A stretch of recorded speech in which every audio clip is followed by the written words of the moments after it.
scientists I've talked to, you are aware that this is the only place in the world where it occurs. There wasn't any response to this, and that uniqueness is exactly the kind of thing that we're instructed to protect as trustees of state land, and that seemed to be a very important observation in this communication. But there's, y'all shared it with us, but there's no staff response to it.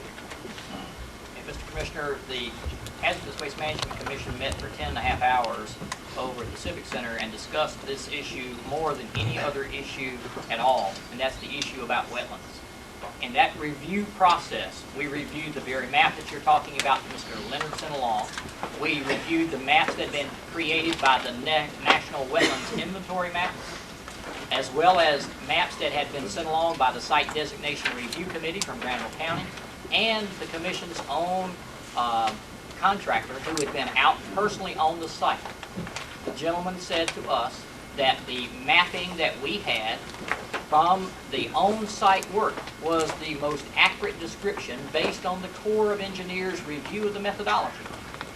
That particular information was based on a review, not necessarily on an on-site delineation, and we used the most current, up-to-date manual from the Corps of Engineers to do our methodology delineation. So we believe that even though that document was there, we have addressed the issue of wetlands very thoroughly in the process, and we tell you that we can put this site on that location without interfering with any wetlands at all, and that there would be a zero net loss of wetlands by the location of this facility on that site. Thank you. Any further questions or discussion? Lieutenant Governor Gardner. Mr. Haddon, I'd like to ask you just a couple of questions if I could. How many hazardous waste incinerators are there operating in the state of North Carolina at the present time, privately and otherwise? There are at least 6, sir, that I know of that are operating. There are no commercial incinerators operating at all in North Carolina. All private facilities? All private, all yes, sir. Generating the very thing we're talking about and discussing here today? Yes, sir. I'd like to ask Dr. Turner a question too. Dr. Turner, I know of your background. In your opinion, is there any hazard to the welfare of the citizens of any area in the state, regardless of where this facility might go? I preface my remarks by pointing out that I grew up in the Commission of Public Health. I professionally and personally felt that it was my duty at any time that I make decisions to consider that if it were necessary. And I do not believe that this facility will cause any chronic or acute or other genotoxic diseases in the citizens in and around us. Thank you. Governor and members of the council, I'd like to make just a couple of comments, if I might. In the short time that I've been here, never have I seen a more complex problem than we're facing right now in dealing with the problem of what we're going to do with waste in the state of North Carolina. Also, never have I seen as many experts floating all over the land side as we find in this particular issue. Anywhere that you go in the state, you find a line of experts standing there contradicting each other. We've heard lawyers today, in my head's about to bust. We've heard scientists talk today, one contradicting the other. This is not a new issue with us. We have been wrestling with it certainly during the 2 years that I've been here and before that. The legislature and its wisdom, I think, said very clearly that the General Assembly of North Carolina hereby finds that the safe management of hazardous waste, in particular the timely establishment of adequate facilities for the treatment and disposal of hazardous waste, is one of the most urgent problems facing North Carolina. The safe management of hazardous waste is essential to protect public health, safety, and the environment to continue economic growth. I'd like to read that last paragraph one more time. The safe management of hazardous waste is essential to protect public health and safety and the environment and to continue economic growth. I am sure that all of our friends who have gathered here today from Granville County are here because they're very much concerned about the possibility of something being wrong and something affecting their families and where they live. If this location were going in Iredale and Rowan, you wouldn't be here today.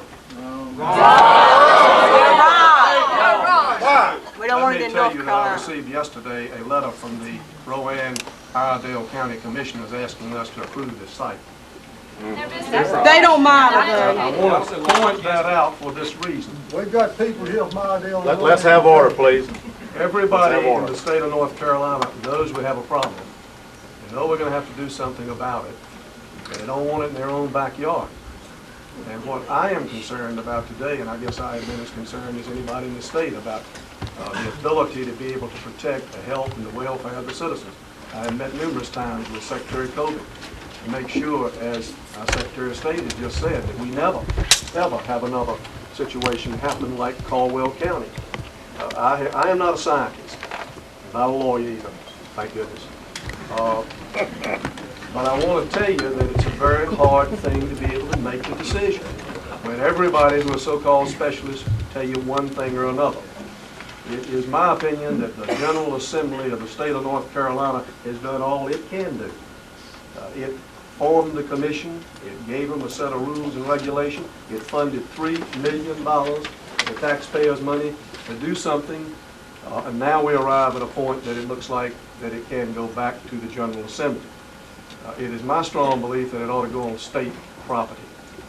And based on that, I'd like to offer a substitute motion that we, as a Council of State, make a strong statement that it go on state property, and because we're the only constitutionally designed body to be able to rule on that, Governor, you set up a subcommittee headed up by the Attorney General, and also including Mr. Brooks, also the Secretary of State, Mr. Renfro, to serve on that committee to work with the existing data already developed by our council for the $3 million that we have spent, bring it back to this body, the Council of State of North Carolina, in order to give us a decision.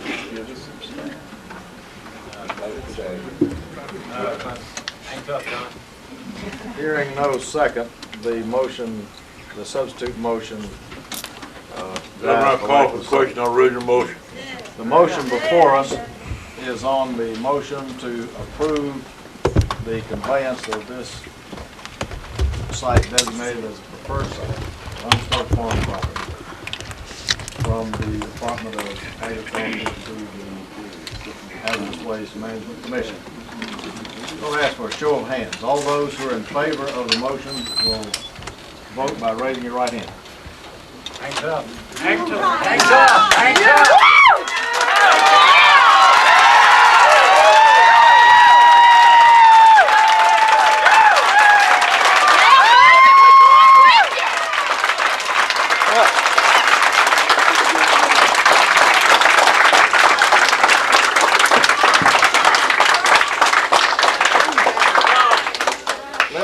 That most of those who had their hands in the air were not voting for the motion. Those who are opposed will raise your right hand.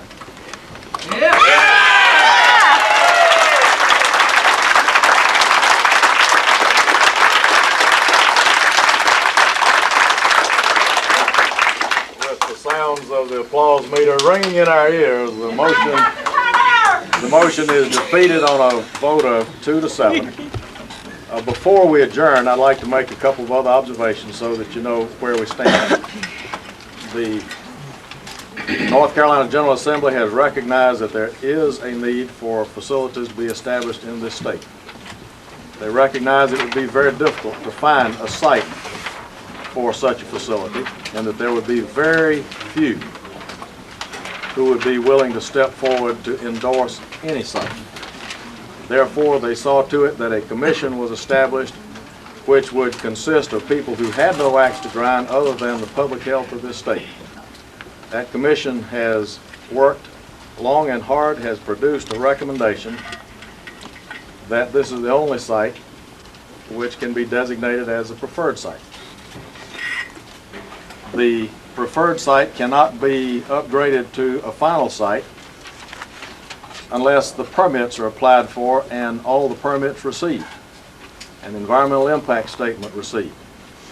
I've been advised, and I think it's fair to share this with you at this point, that the commission and the contractor have no interest in trying to develop those permits or try to establish an environmental impact statement on a site which could not be conveyed to them. Therefore, the effect of the vote which you just carried is that nothing will go forward from this point. The commission is out of money. The commission is out of sites to look at, and the matter therefore will rest with the General Assembly. The General Assembly will come back on January 30th. They may or may not want to do anything about this subject. They may or may not want to do anything about this subject. One other question needs to be aired after the vote. There was much discussion of the proximity of this facility to, for example, the Murdoch Center. And many of you raised questions about that. I felt that the issue of whether the site conveyance and transfer should be approved should rest on the question of considering that situation as it now stands. But I want to share with you that when that issue was raised, the Department of Human Resources began to undertake conversations with members of the Association for the Mentally Ill, those associations, and the mentally retarded, to review with the Hazardous Waste Management Commission and others, and consultants of their own choice, the question of evacuation. One of the things they concluded was that they could not evacuate those sites if they had to. One of the problems that that causes is that the need for evacuation is not totally dependent on the question of whether an incinerator goes on the Umstead site or not. That Murdoch Center, for example, is very close to Interstate 85. It's very close to a railroad. It and the Umstead Hospital for the mentally ill are downwind from a chemical plant, I believe a polymer, plastic plant, to the southwest of it, that could pose the same kind of potential, remote perhaps, but the same kind of potential as any other chemical-related business, including an incinerator. Because of questions raised about this, and because of the discussions there, they raised the issue of whether we should contemplate, and hear me out on this, should contemplate some change in the concentration of patients who are housed at these two centers. My view was wait and see what decision is made so that it doesn't enter into the decision that you just made. But there will be an examination of alternatives, not in order to reopen this site, but in order to review the question of whether those facilities should be operated at the size that they are, with no ability to evacuate if any mishap were to occur for any reason in the area. I don't know what the outcome of that will be. I would hope that the people of Granville County would work with us to try to review that and come up with the best possible recommendation for the protection of those people for whom we have all professed a great concern, and for the proper use of those facilities. The Murdoch Center has been recently upgraded. It represents a major investment, but it has 750 mentally retarded people who could not be evacuated if any railroad or highway accident occurred with somebody shipping the same kind of waste by that section going anywhere else. A remote risk, but a risk. And therefore we're going to have to examine that. And I hope you appreciate the fact that I tried to keep that out of the discussion with these other members so they can make their decisions. I know you're happy with that. But I hope you'll also see that the life that we live offers us many tough challenges, and one of them is going to be to figure out what the best responsibility for the state of North Carolina would be for those people who are housed and need our protection at those facilities. Help us figure out the best answer. That would have been submitted to you, Mr. Chairman, regardless of how it turned out. But I had been also reading the newspapers and thought I knew how it was going to turn out, and it did. We'll help you. Let's have a party, go home. Now, if there's no further business before the council will take this off.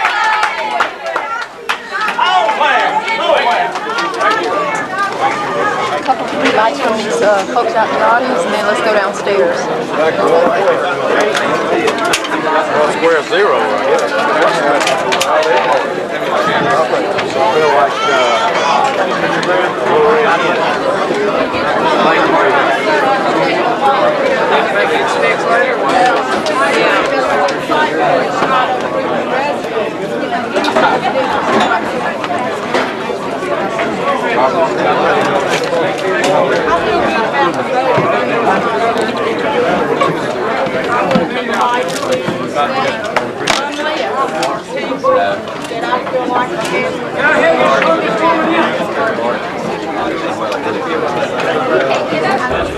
There's no mechanism in North Carolina by which we can meet a responsibility for hazardous waste generated in our state.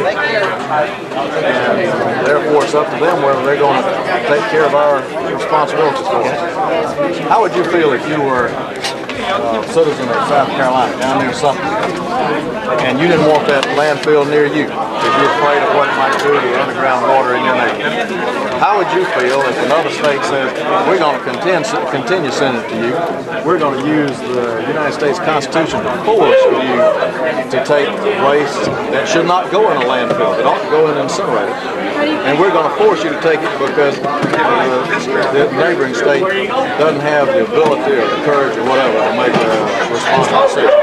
I actually feel pretty bad. No, I'm not embarrassed. I've done the best I can. Governor, what's your next step? I don't know that I have a next step. I've done all I can. What do you think of this decision?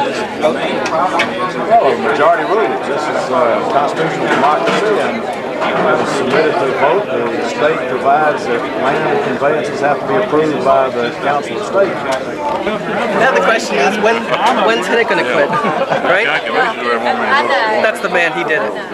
Did he get that letter? Happy day. Now back to the legislature. Did you?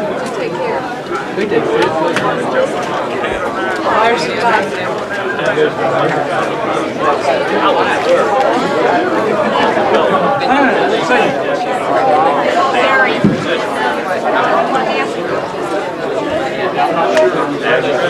See you in a little bit. Yeah, won't be long. Yeah. They listen to the people. They listen to the Very regret. Tim.